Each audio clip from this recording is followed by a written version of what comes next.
नमस्कार दोस्तों, जय श्री राम। उम्मीद करता हूँ कि सब लोग अच्छे होंगे। तो दोस्तों फिर से आप सभी के बीच में एक नई वीडियो लेके आया हूँ और जो वीडियो होने वाली है दोस्तों बहुत ख़ास, बहुत स्पेशल होने वाली है। और अगर इस वीडियो को आप ध्यानपूर्वक सुनोगे तो कहीं ना कहीं आपके हित के लिए इसमें बहुत सारी चीज़ों को मैं साझा करने जा रहा हूँ आप सभी के बीच में। तो इस वीडियो को स्किप ना करो और पूरी जानकारी लो।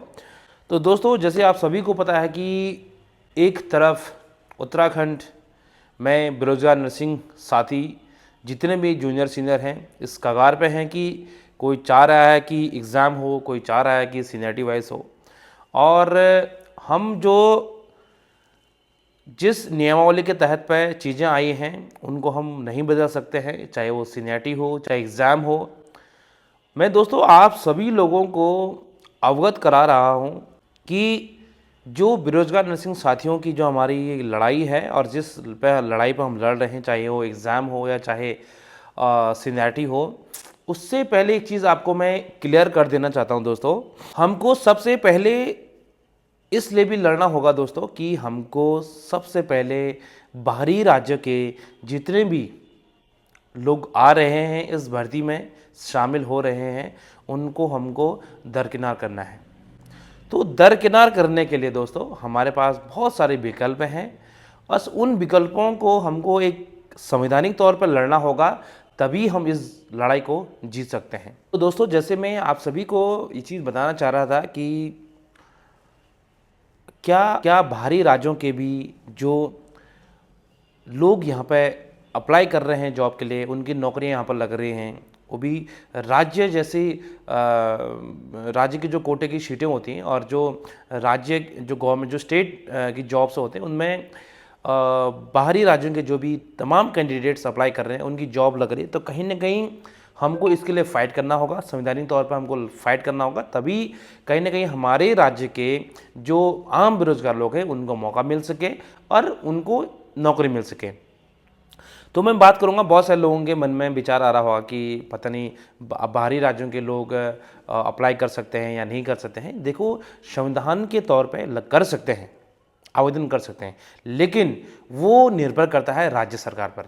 अगर राज्य सरकार चाहती हैं कुछ ऐसी नियमावली बनाई, कुछ ऐसे कानून लेके आए जिसमें कि अपने राज्य के बेरोजगारों के हित के लिए अगर कोई सरकार कानून लेके आई कि जिससे बाहरी राज्यों के जो भी तमाम कैंडिडेट, बाहरी राज्यों के जो लोग अप्लाई करते हैं राज्य में वो नहीं कर सकते हैं, लेकिन निर्भर करता है हमारी राज्य सरकार पर।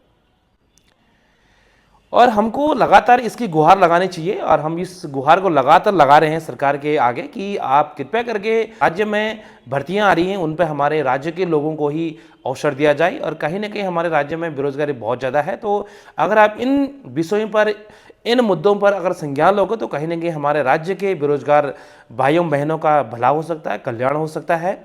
और हम बिल्कुल भी नहीं कह सकते हैं कि बाहरी राज्यों को हम लोग नहीं रोक सकते हैं, बिल्कुल रोक सकते हैं, लेकिन अगर सरकार चाहे, राज्य सरकार चाहे तो इन चीज़ों पर रोक लग सकती है। तो जैसे मैंने बताया कि आपके माइंड में ये चीज़ डाउट होगा कि क्या पता बाहर के लोग अप्लाई कर सकते हैं, नहीं कर सकते हैं। अगर राज्य सरकार चाहे तो बिल्कुल नहीं लग सकती है, और राज्य सरकार चाहे तो बाहरी राज्य के लोग हमारे उत्तराखंड जैसे देवभूमि में बाहरी राज्य के लोग नहीं लग सकते हैं। ये आपको मैंने बता दिया। दूसरी बात, अगर बेरोजगार नर्सिंग की जो भर्तियां आई हैं 587 पदों पर, उन पर अगर एग्जाम होता है, क्योंकि हाईकोर्ट के द्वारा ये चीज़ निर्णय हुआ था 2021 में कि वन टाइम सेटलमेंट के तहत जो आगे से भर्तियां की जाएंगी वो एग्ज़ाम के तहत भी होंगी। अब इसमें बहुत सारे लोगों के बीच में एक निराशाजनक आज चीज़ें आ रही होंगी कि अगर हम एग्ज़ाम प्रिपरेशन कर रहे हैं, जो 10 साल 12 साल 15 साल से कार्यरत हैं, लगातार कंटिन्यू काम कर रहे हैं, क्या उनके साथ क्या होगा कि वो लोग एग्ज़ाम तो दे ही नहीं सकते हैं। अगर एग्ज़ाम भी देंगे तो कहीं ना कहीं उनका सिलेक्शन होना कम संभावनाएं हैं, क्योंकि उन लोगों ने पढ़ाई लिखाई छोड़ दी है। अब सबसे अच्छी बात यह कि जो जितने भी जूनियर्स हैं, जितने भी 2020, 21, 22, 23, 24 के अभ्यर्थी हैं, वो कहीं ना कहीं इसमें अप्लाई कर सकते हैं। कहीं ना कहीं उनके लिए एक सकारात्मक विषय हो सकता है, क्योंकि उन लोगों ने शुरू से ही कॉलेज होते ही उन लोगों ने तैयारी करनी शुरू करी। उन लोगों ने नौकरी पर कम ध्यान दिया, उनने तैयारी करना शुरू किया। अब हमारे पास जो सीनियर हैं, कहीं न कहीं उन पर ये चीज़ निराशाजनक हो रही है, निराशाजनक चीज़ें उत्पन्न हो रही है कि अगर एग्ज़ाम ही हुआ तो हमारा क्या होगा? बहुत बड़ा प्रश्न है। तो दोस्तों, जैसे ही मैं कोई भी बात बोलता हूँ तो मैं एक बार उसके बारे में स्टडी करता हूँ, तभी मैं आप लोगों को तक रखता हूँ। और ऐसा नहीं कि जो मेरे मुँह में आए वो मैं बोल देता हूँ, बिल्कुल ऐसा कतई भी नहीं होता है। मैं पहले उस चीज़ के बारे में डिटेल में स्टडी करता हूँ, संक्षिप्त में उसके बारे में जानता हूँ, तभी मैं आप लोगों के बीच तमाम जानकारी रखता हूँ।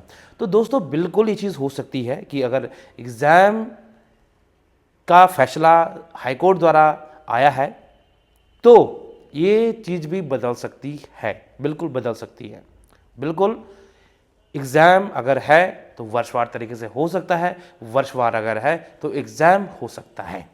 बिल्कुल दोनों चीज़ें बदल सकती हैं, लेकिन ये कुछ चीज़ों पर निर्भर करती हैं।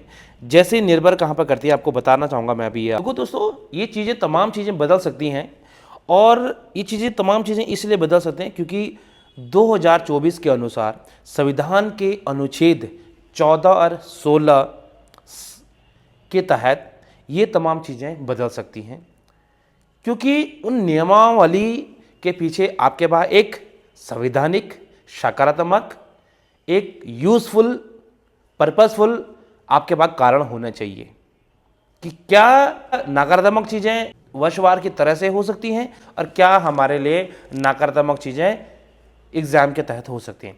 अगर उन तथ्यों को सामने रखा जाए, उन तथ्यों को दोनों में आपस में तुलना की जाए, जिसमें अगर साफ साफ दिख रहा है कि ज़्यादा संभावनाएं किस में हैं, एग्ज़ाम में है या सीनियरिटी में है, जो भी सकारात्मक पक्ष रहेगा उस पर हाई कोर्ट निर्णय लेती है। सुप्रीम कोर्ट का फैसला आया था 2024 में और अनुच्छेद 14 और 16 के तहत पे कि कोई भी अगर दो पक्ष हैं, उन दो पक्षों को पहले एक बार नामांकित किया जाएगा, उनकी तुलना की जाएगी। जिस भी पक्ष का तुलना भारी होगा उस पक्ष के लिए कार्य किया जा सकता है और उस पक्ष के लिए हाई कोर्ट, सुप्रीम कोर्ट अपना फैसला बदल सकती हैं। क्योंकि जो सुप्रीम कोर्ट, हाई कोर्ट होता है वो जनता के हित के लिए होता है, जिसमें जनता हित ज़्यादा पक्ष है, भारी है। जिस हित के लिए भी जनता हित का पक्ष भारी है तो उस हित के लिए सुप्रीम कोर्ट, हाई कोर्ट का अपने फैसले को बदल सकती है। अगर आपको इन्फॉर्मेशन अच्छी लगी तो कृपया करके अपनी अपनी टिप्पणी देने का कष्ट करें, अपनी अपनी राय देने का कष्ट करें और वीडियो को अधिक से अधिक शेयर करें, ताकि तमाम जितने बेरोजगार नर्सिंग साथी हैं, चाहे जूनियर सीनियर, सभी लोगों तक ये वीडियो पहुँचे, सकारात्मक चीज़ें पहुँच सके, जिससे भी अपना फैसला हो अधिक रहे। धन्यवाद दोस्तों। जय हिंद, जय भारत, जय उत्तराखंड।